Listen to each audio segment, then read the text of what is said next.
Assalamualaikum warahmatullahi wabarakatuh. Perkenalkan nama saya Yohana Disti, saya dari kelompok 3. Di sini saya bersama teman-teman saya akan mempresentasikan tentang Islam periode Imam Mazhab 4.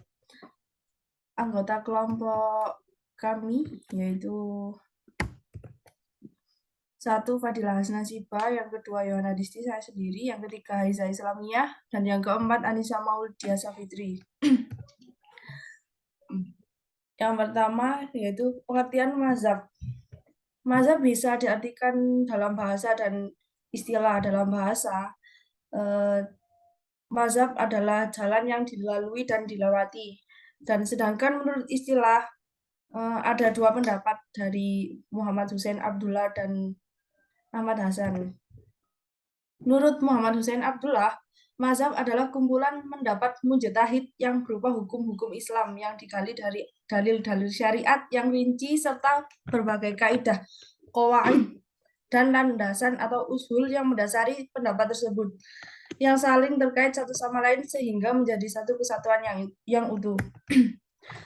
Menurut Hasan, mazhab adalah mengikuti hasil ijtihad seorang imam tentang hukum suatu masalah atau tentang kaidah-kaidah istimbatnya. Yang kedua yaitu faktor yang melatar belakangi munculnya mazhab. Faktor yang melatar belakangi munculnya mazhab yang pertama yaitu perbedaan pemahaman atau pengertian tentang lafaz nas. Yang kedua, perbedaan dalam masalah hadis. Yang ketiga, perbedaan dalam pemahaman dan penggunaan kaidah lugawiyah nas. Yang keempat, perbedaan dalam mentarjihkan dalil-dalil yang berlawanan atau ta'arud al-adillah. Yang kelima, perbedaan tentang kias. Yang keenam, perbedaan dalam penggunaan dalil-dalil hukum. Yang ketujuh, perbedaan dalam pemahaman ilat hukum. Yang kedelapan, yang terakhir, perbedaan dalam masalah nasah.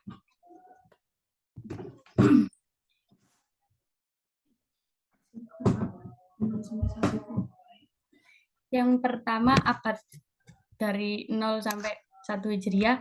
Yang pertama mazhab pada masa Rasulullah. Yang kedua mazhab pada masa sahabat. Yang ketiga mazhab pada masa tabi'in. Abad 2 sampai 3 Hijriah. Mazhab Imam Abu Hanifah, mazhab Imam Maliki, mazhab Imam Syafi'i, dan mazhab Imam Ahmad. Yang pertama mazhab Imam Abu Hanifah, yang dikenal dengan sebutan Imam Hanafi, mempunyai nama lengkap Abu Hanifah Al-Nu'man bin Thabit bin Zutta Al-Kufi, lahir di Irak pada tahun 80 Hijriah atau 699 Masehi. Bertepatan dengan masa Khalifah Bani Umayyah Abdul Malik bin Marwan.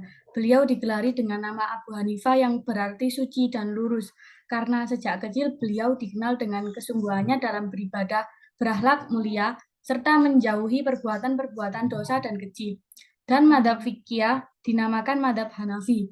Salah satu muridnya yang terkenal adalah Muhammad bin Al-Hasan Al-Saibani, guru Imam Syafi'i. Melalui goresan tangan para muridnya itu, pandangan-pandangan Imam Hanafi menyebar luas di negeri-negeri Islam, bahkan menjadi salah satu madhab yang diakui oleh mayoritas umat Islam.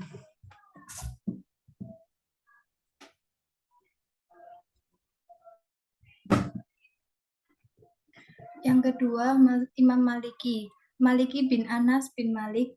Imam Maliki dilahirkan di Madinah Al-Munawwaroh. Sedangkan mengenai masalah tahun kelahirannya terdapat perbedaan riwayat. Al-Yafi dalam kitabnya Tabaqat Fuqaha meriwayatkan bahwa Imam Maliki dilahirkan pada 94 Hijriah.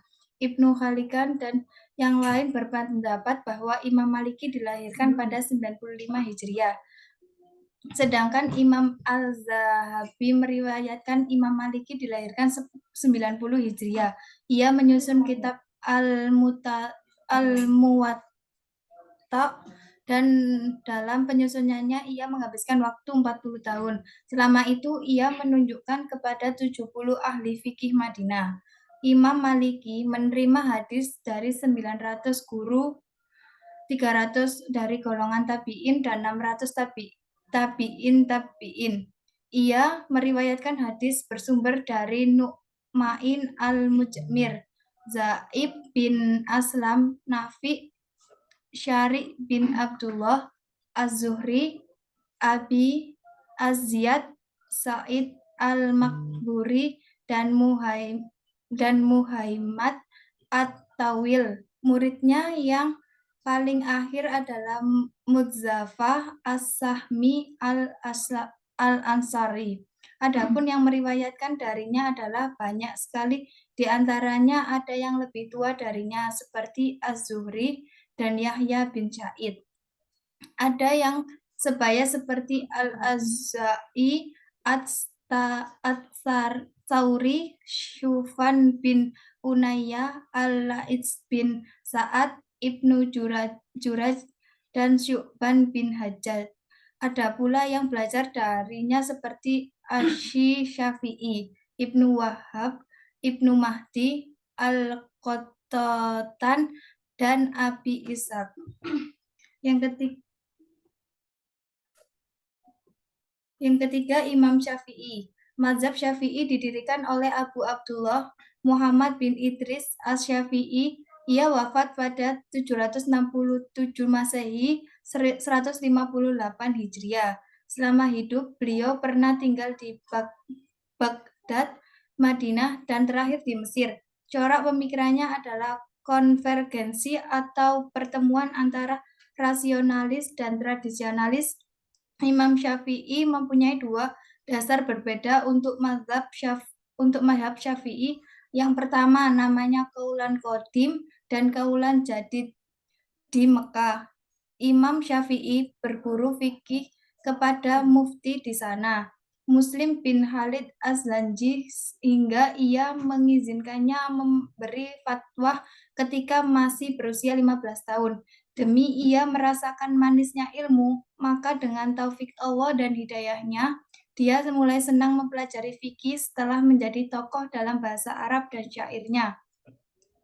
Remaja yatim ini belajar fikih dari para ulama fikih yang ada di Mekah. Beliau pun semakin menonjol dalam bidang fikih hanya dalam beberapa tahun saja, duduk di berbagai halaqah ilmu para ulama fikih. Ia pergi ke Madinah dan berguru fikih kepada Imam Malik bin Anas.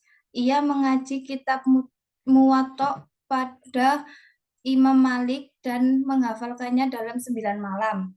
Imam Syafi'i meriwayatkan hadis dari Sufyan bin Unayyah, Fudalil bin Iyad, dan pamannya, Muhammad bin Syafi'i, dan lain-lain. Adapun murid beliau yang paling terkenal antara lain adalah Imam Ahmad bin Hambal.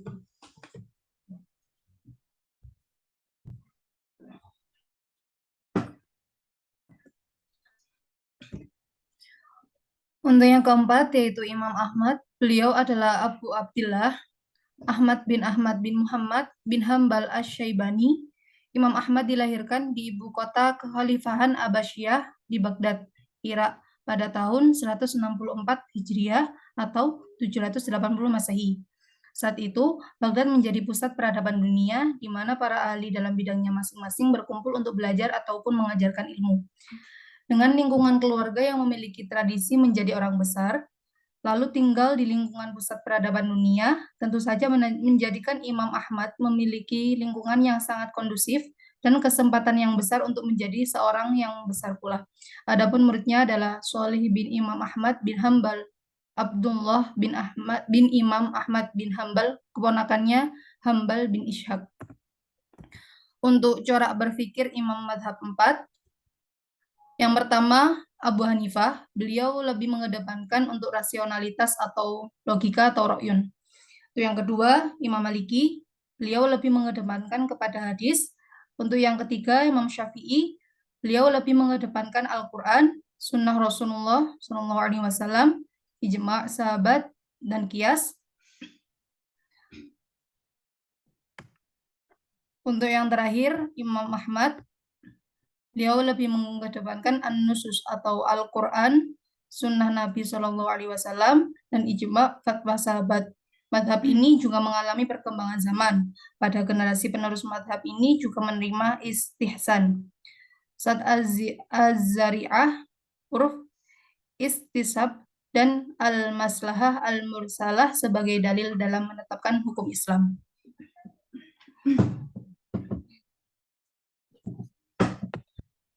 Setelah mendengar dari presentasi dari teman-teman kami tentang Islam periode Imam Mazhab 4 dari kelompok 3, kesimpulannya adalah munculnya mazhab sebagai bagian dari proses sejarah penetapan hukum Islam tertata rapi dari generasi sahabat tabi'in hingga mencapai masa keemasan pada Khalifah Abbasiyah.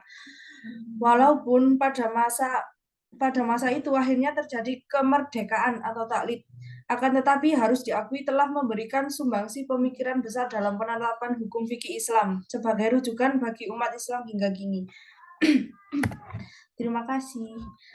Jika ada pertanyaan atau sanggahan untuk kelompok 3, silakan ditulis di kolom komentar. Terima kasih. Wassalamualaikum warahmatullahi wabarakatuh. Waalaikumsalam warahmatullahi wabarakatuh.